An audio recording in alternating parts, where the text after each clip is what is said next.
Là.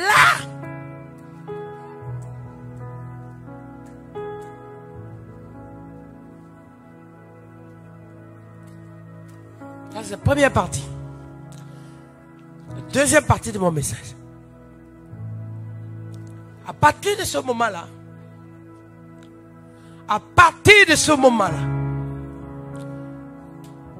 wow, Seigneur, la Bible dit, je frappe. Apocalypse 3, verset 20. Pour nous donner ce verset, si possible.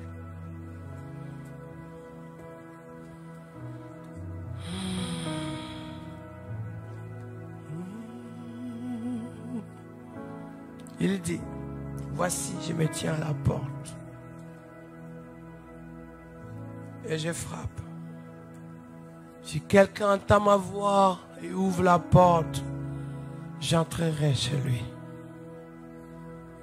et je souperai avec lui et lui avec moi. Quand tu lis ce verset, tu peux ne pas comprendre les ressources, la clé qui est dans ça. Mais lorsque tu lis Matthieu chapitre 7, verset 7, il dit, Matthieu 7, 7, please, technique. Il dit, dans ce verset clair, demandez. On peut le dire ensemble? Demandez et l'on vous donnera. Cherchez et vous trouverez. Frappez et l'on vous ouvrira. Vous passez dans cette phase où vous devez chercher le diplôme, vous devez tout chercher, tout avec force. Vous devez rechercher la paix avec tout le monde. Ça aussi c'est biblique. Vous devez demander de l'aide. Ça aussi c'est biblique. Vous devez frapper à certaines portes pour qu'on vous ouvre. Les portes de vos finances, les portes de la banque, les portes, toutes les portes. Frappez aux portes. Frappez les bonnes portes. Parce que si tu frappes à la mauvaise porte, on ne va pas ouvrir à personne. Mais si tu frappes à la bonne porte, on va ouvrir pour toi. Frappe pour qu'on puisse t'entendre. Ça. Il faut avoir la foi de te lever pour frapper les portes.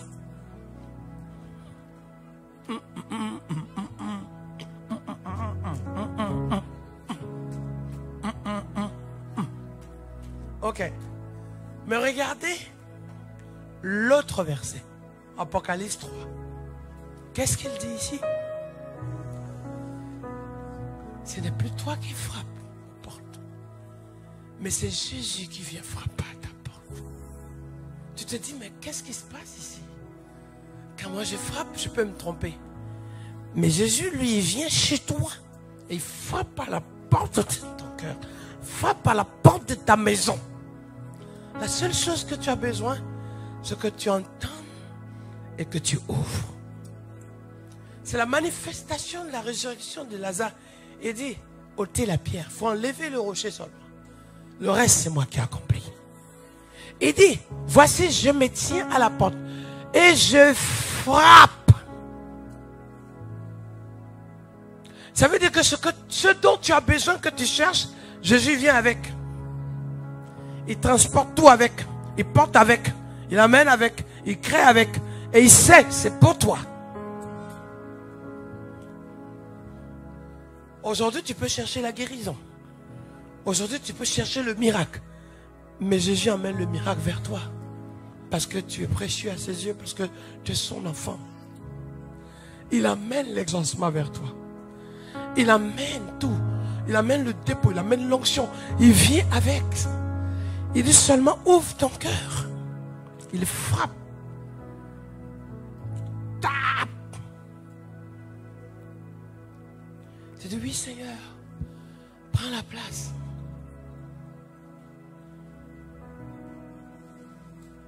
Il frappe. Jésus frappe. cogne à la porte de ton cœur. Il touche.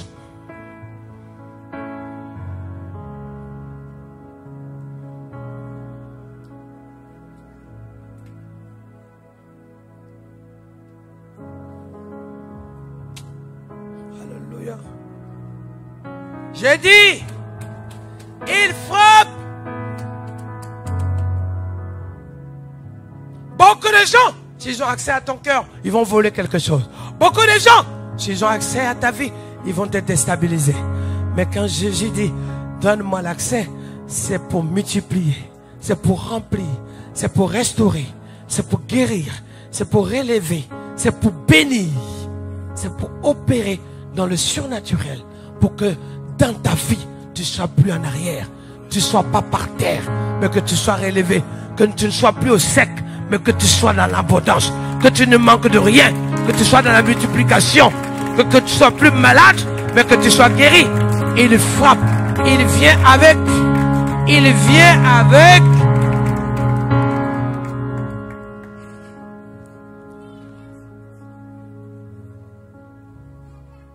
Je voudrais d'abord, avant de prier, d'abord, que vous compreniez ce qui se passe. Il vient avec. Dans une vie où on ne vit pas longtemps. Une vie où on peut basculer facilement. Une vie où le souhait, même le cri, même l'appel à l'aide devient comme un décor habituel. Parce que le monde est tellement mal qu'on n'arrive plus à discerner ce qui est une aide. Quelqu'un peut souffrir à côté de toi sans que tu t'en rendes compte. Quelqu'un peut être mal et on peut subir des choses dans ta propre maison sans que tu t'en rendes compte. Parce que si on sourit, on a l'impression que tout va bien. Quand on est bien coiffé, on a l'impression que tout va bien. Quand on se lève déjà de son lit, on a l'impression qu'on est en bonne santé. Quand on est bien parfumé, on a l'impression que tout sent bon autour de nous. Oh non, non, hier soir il a bien mangé. Ça ne fait pas de toi quelqu'un de bien portant. Ah, ce matin, il était bien, il dansait. Ça ne fait pas de toi de bien portant.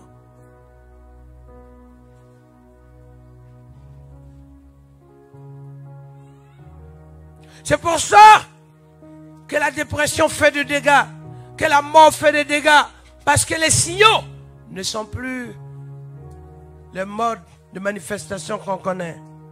Mais parce que, mes chers amis, les ravages, l'ennemi a infiltré, il y a beaucoup de chaos de partout.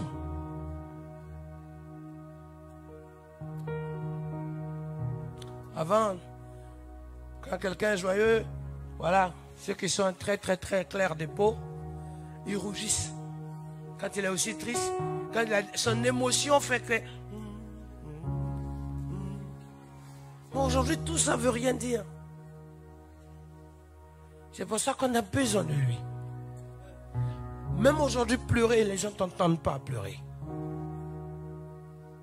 Ce que l'homme sait faire, c'est même pas de te laisser pleurer, mais c'est de contribuer à augmenter tes pleurs et tes douleurs. Le mal a pris d'un degré super top. On est passé de simple lieutenant à général dans le mal. Mais c'est par le Saint-Esprit que celui qu'on appelle l'Éternel des armées agit pour te donner le plein droit d'avoir ton héritage de victoire, le plein droit de ton héritage de guérison, le plein droit de ton héritage de joie, le plein droit de ton héritage de grâce, le plein droit. Celui-ci est mon fils bien-aimé sur qui j'ai mis toute mon affection. De te donner le plein droit. Parce que mes chers amis, regardez ce qui se passe. Comment des gens peuvent dire qu'ils sont frères et s'entretuent? Comment tu peux comprendre la Russie et l'Ukraine qui en réalité, effectivement, sont des frères, mais s'entretuent? Mais regardez très bien. La méchanceté ne vient pas de loin, elle vient de tout proche. La jalousie ne vient pas de loin, elle vient de plus proche. Caïn, ouais, et Abel. Regardez, c'est tout près. Regardez, c'est tout près.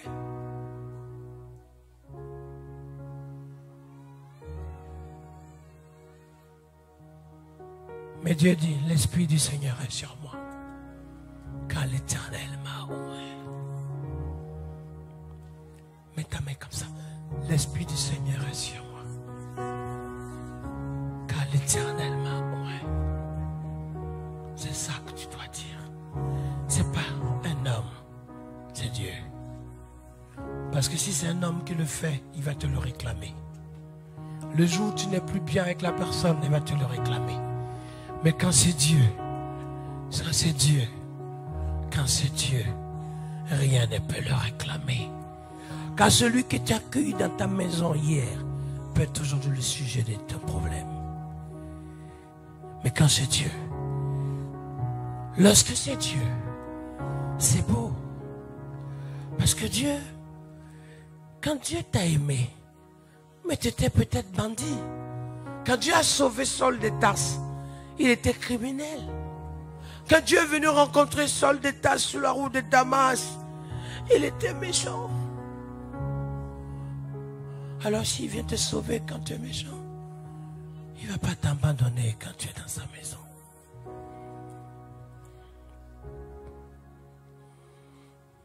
Parce qu'aujourd'hui, et après je vais prier avec vous. Regardez même dans les familles. Je vais vous dire, le lien entre une mère et son enfant est tellement fort à cause du cordon ombilical. Ce n'est pas seulement le 9 mois, c'est plein de choses.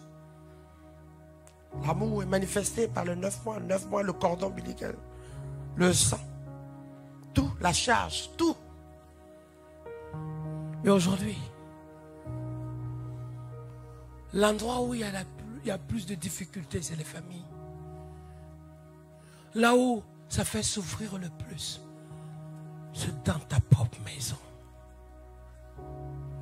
Là où ça blesse le plus, c'est dans ta propre famille. Là où ça crée le chaos le plus,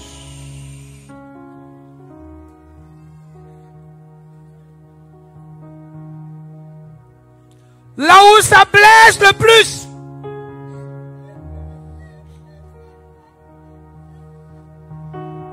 là,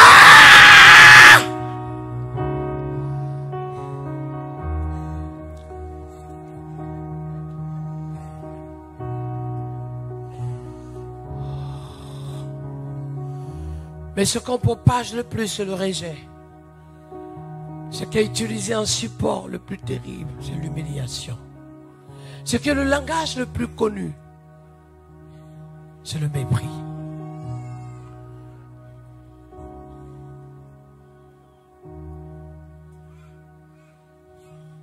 Mais Dieu dit, il a le pouvoir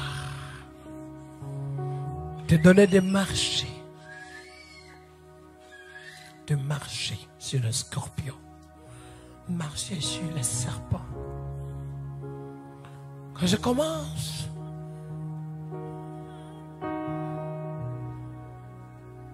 quand je regarde ce que Anne, la mère de Samuel, a vécu, ça m'a donné des mois et des années. Et chaque fois que je priais, je disais à Dieu, pitié. Lorsque les gens ont vu, ou cette femme a vu, qu'elle n'avait pas d'enfant, qu'elle avait un défaut, peut-être qu'elle avait une impossibilité. Alors que le monde nous donne d'être un soutien pour les faibles et ceux qui sont en difficulté. Qu'est-ce qui a été fait? On va mettre en avant le défaut de cette femme. Tu n'as pas d'enfant. On va jouer avec. On va se moquer avec. Alors que quelque part, si là, tu leur sors et que quelqu'un tombe par terre, il a du mal à se lever parce que peut-être il est blessé, qu'est-ce que tu fais? Tu lui tiens la main et tu lui portes secours. Mais au lieu de ça, on disait, on mettait le doigt là où c'était ton défaut. On mettait le doigt là où tu pouvais faire des nuits sans dormir. Là, on indexait quelqu'un. Hey!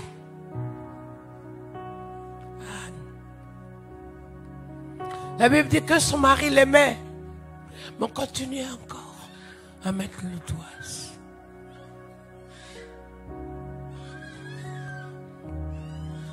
Il n'y a que Jésus qui a le pouvoir de changer ton défaut.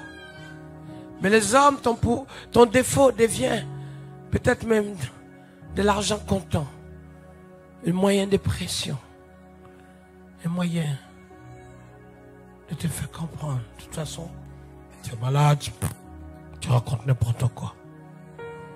My God, c'est ça que Dieu a le pouvoir de changer en toi ce matin. Pas dans les autres, mais pour que tu ne sois plus la Anne du passé, mais la mère de Samuel. Et là, Dieu vient opérer quelque chose là. Et il s'assoit et il touche.